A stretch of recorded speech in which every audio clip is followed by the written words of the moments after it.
is on the road again.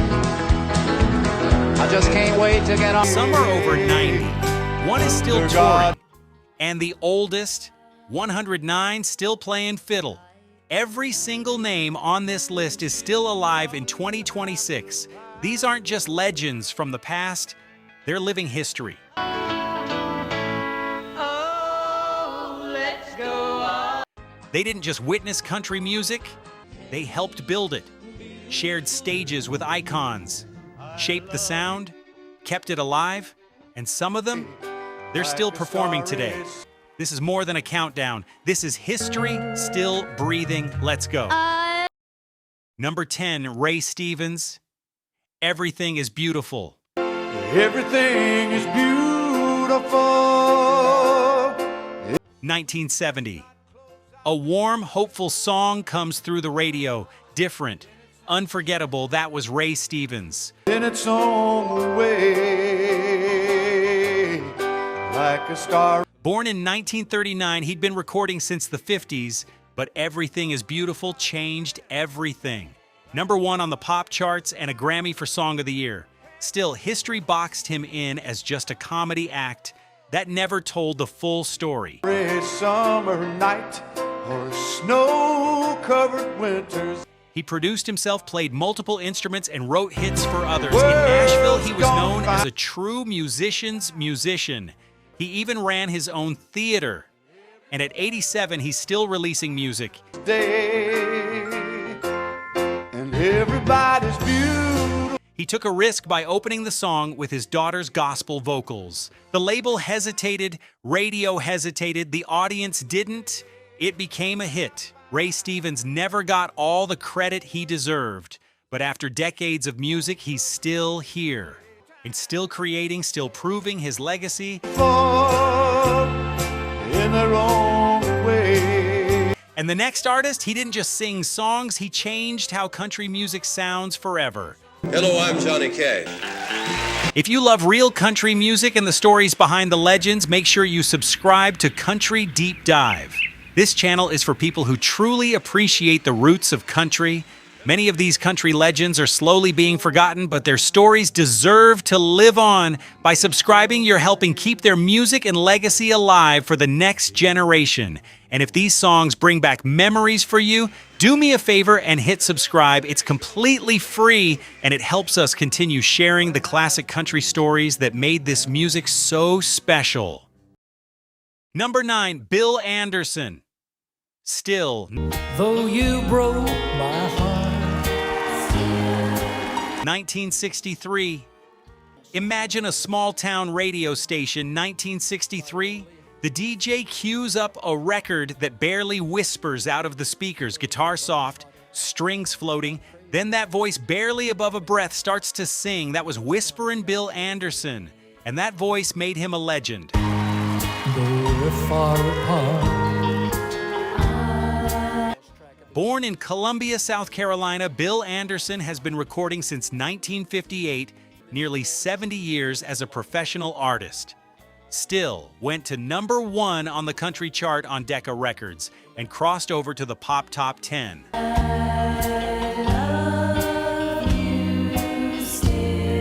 Some in Nashville said a singer who didn't belt couldn't survive on radio. Anderson proved them wrong, but the voice is only part of the story. He wrote City Lights for Ray Price, Once a Day for Connie Smith, one of the longest-running number 1s in country chart history.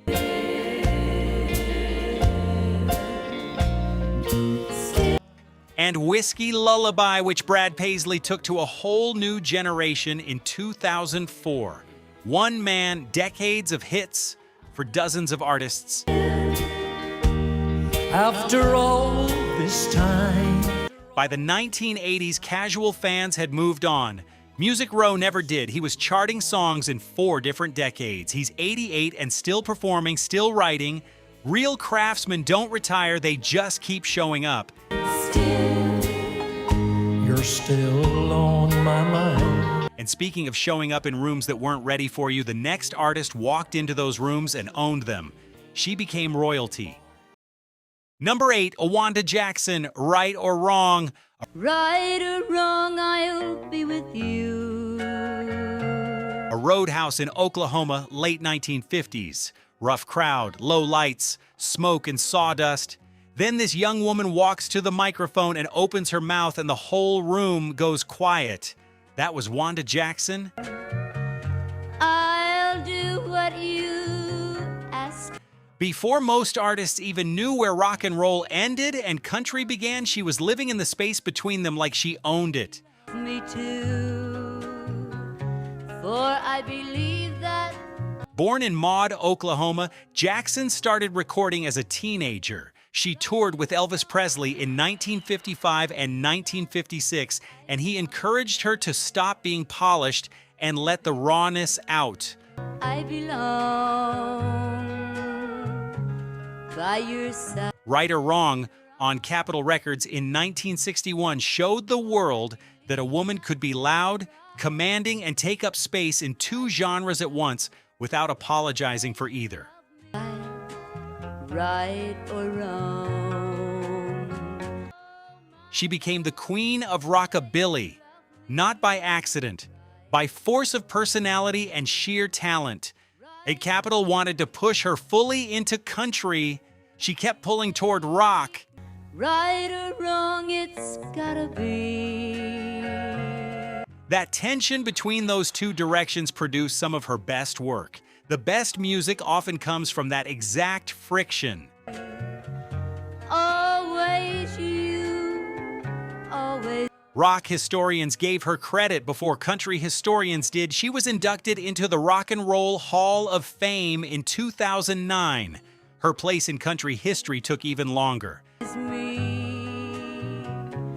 Won't you take me? But here's the truth, without Wanda Jackson, there are a lot of women in country music who don't have a door to walk through. She kicked it open herself. Be alone to be with. The next name on this list wrote some of country's most gut-wrenching story songs, and then watched one of them get caught in a storm that tells you everything about how Nashville handled uncomfortable truth. Number 7, Dicky Lee, Patches. Down by the river that The kind of country storytelling that doesn't flinch. That puts you right in the scene. That makes you feel the loss all the way down. In the early 60s, nobody was doing it better than Dicky Lee. flows by the coal yards. Stand. Patches on Smash Records in 1962, number 6, Pop. Pure country in its soul. A story about class and loss that still lands 60 years later. He wrote She Thinks I Still Care for George Jones and took Rocky to number 1 himself in 1975. Wooden houses with shutters torn down. A performer and a writer at the highest level, both at once. She Thinks I Still Care has been recorded by George Jones, Elvis Presley, Anne Murray, and dozens of others. Every single time Dicky Lee's name is on it. There lives a girl, everybody. When Patches came out in 1962, some radio programmers refused to play it. And the song dealt with teen tragedy and death, and there was a broader push against so-called death songs at the time. Some stations blocked it. The exact scope of that blacklist is disputed, but the pushback was real. Everybody calls Patches. Patches. Underneath that was a deeper issue. In Nashville, artists who crossed to pop charts were sometimes viewed with suspicion. Too country for pop, too pop for traditional country. Dicky Lee lived right in the middle of that friction. My darling of old shanty time. Some people say gatekeeping in this era kept a lot of honest artists from getting their full due. Some say the industry just moved too fast. Both are probably true. The business has always been complicated, the music has always been honest, and the most honest music often gets the most complicated treatment. We plan to. The next artist didn't just survive Nashville politics, he got chewed up, walked away, and came back bigger than ever. Number 6, Bobby Bare, Detroit City, Oh, I'm 500 miles. 1963. Between folk and honky-tonk, working class all the way through. No glitter, no polish, just truth. Bobby Bare spent his whole career there. Away from home. Country Music Hall of Fame class of 2013, later than he deserved. Detroit City on RCA Victor in 1963, written by Danny Dill and Mel Tillis, hit number 1 country, crossed to the pop top 10, and won a Grammy in 1964. Teardrops fell on Mama's note. A man who went north for factory work, found money but not peace, and dreamed every night of going home. It was the real story of millions of people, and Bobby Bare told it better than almost anyone. When I read the thing she wrote, she said, He recorded All American Boy in 1958, but it was released under the wrong name by mistake. It became a top 5 pop hit. He was in the Army when it blew up and never got the credit he deserved. "That we miss you, son, we love you. Come on."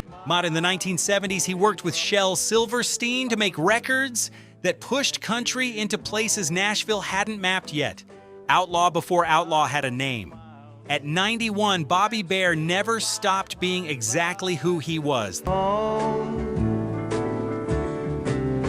I did. The next person comes from one of country music's most important families, one whose roots go back before the genre even had that name.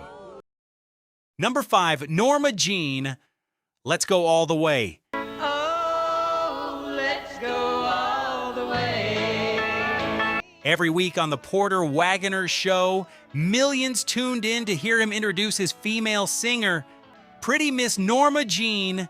She was one of the most popular women in country music. Then one day she was gone. When we love halfway. The woman who replaced her became Dolly Parton. Born in Wellston, Oklahoma, she started on local radio at 12. By 1961, she was a regular on the Porter Wagoner Show, signed to RCA Victor by Chet Atkins. Someone's got to pay. I won't accept the call. Let's Go All the Way was her first charting single in 1963. Go Cat Go hit the top 10. Her album Pretty Miss Norma Jean reached number 3 on the country albums chart. Then in 1967, she left the show. A young unknown named Dolly Parton took her place. Part of you, so let's go all the way. She walked away, married, and opened a dress shop in Oklahoma. Returned to recording in 2005. She never chased the spotlight back. Love me day and night. There are different versions of why she left. What's documented is that she walked away, married, opened a dress shop in Oklahoma, and stepped back from music for years.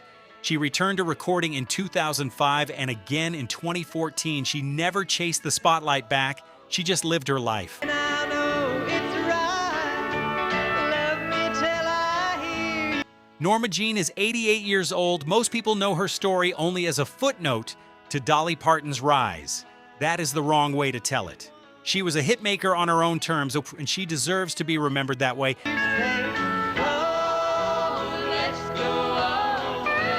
Now we're into the biggest names. The next artist has been declared dead by the internet more times than anyone should have to count. He's still here. He still has shows on the books. Number 4, Willie Nelson. On the Road Again. Is on the road again. I just can't wait to Again, a campfire in Texas, a highway with no ending, a man who did things his way when Nashville told him his way was wrong. That is Willie Nelson. get on the road again.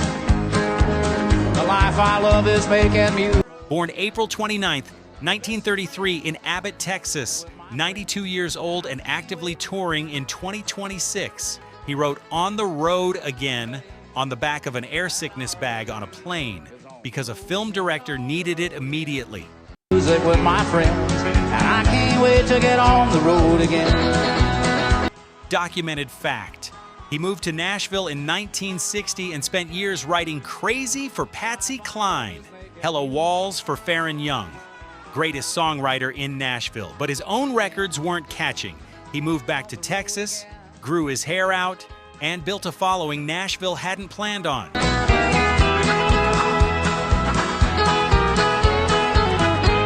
Red-Headed Stranger in 1975 changed everything. The Outlaw movement was born. Willie was at the center of it.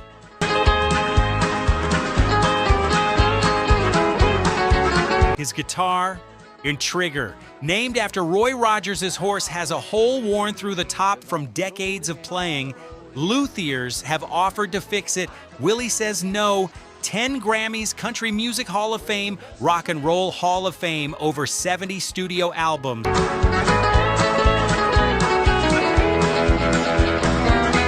In December 2025, he posted on Instagram to shut down another wave of fake death reports, then announced his 2026 tour dates. At 92, Willie Nelson is still Willie Nelson.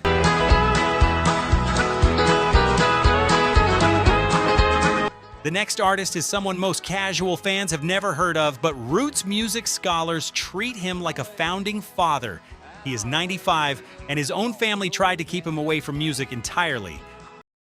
Number 3, Bill Clifton, gathering flowers for the master's bouquet. There's an angel sent down from above. Before Nashville, before Music Row, when the music was still being passed down porch to porch.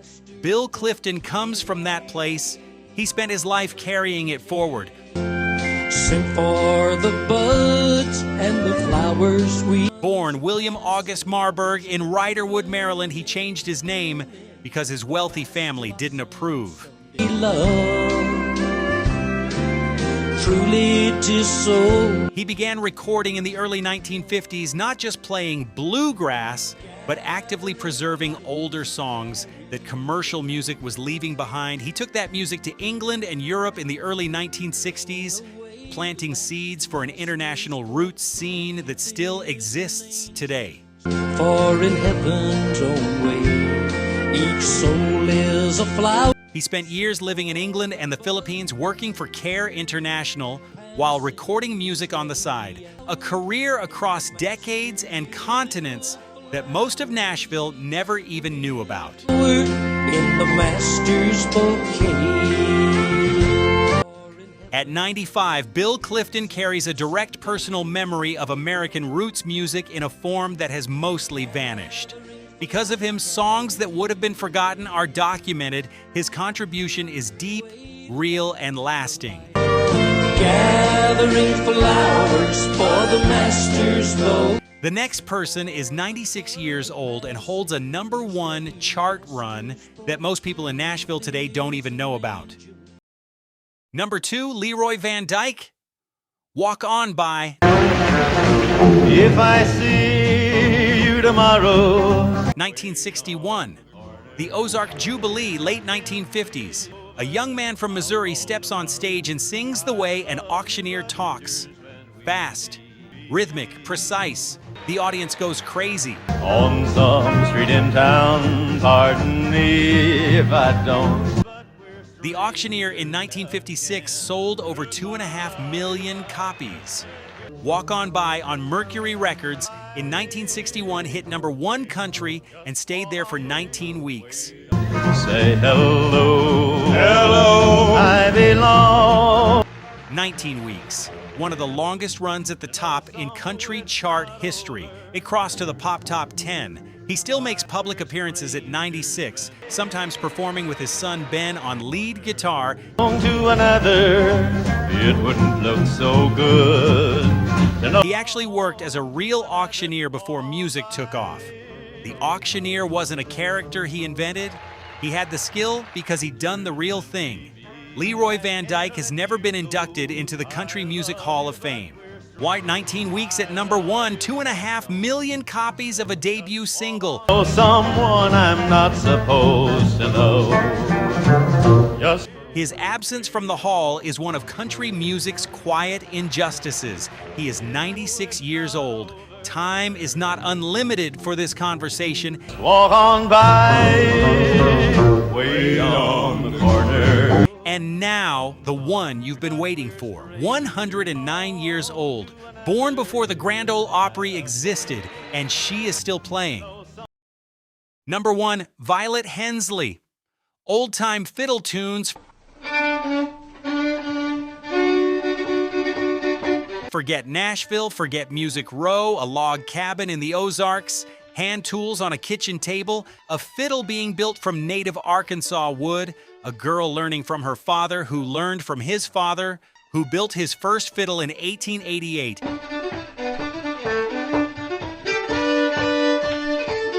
This is where country music comes from. Violet Hensley is that place made human. Born October 21st, 1916 in Mount Ida, Arkansas. The whittling fiddler, the Stradivarius of the Ozarks.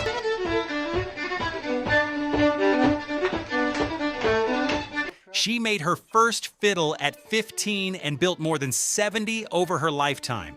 By hand, from wood she often cut herself, television appearances on the Beverly Hillbillies and Captain Kangaroo, decades at Silver Dollar City in Branson.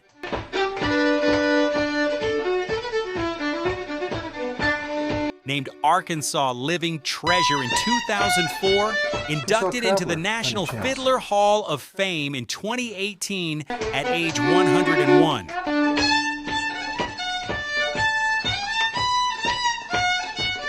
Once she made her Grand Ole Opry debut at 99 years old, she'd been dreaming about that stage since she was a girl listening on a battery-operated radio. A musician named Tim Crouch read her autobiography, found the mention of her dream, and made it happen.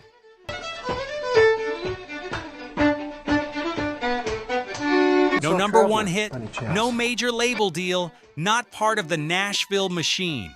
She is the root, the soil everything else grew from. Old tunes passed ear to ear, porch to porch, before music was ever a business. She got COVID at 105. Mild symptoms, survived. As of late 2025, still in Yellville, Arkansas. Still whittling, still fiddling, 109 years old. There is no one else like her. There never will be.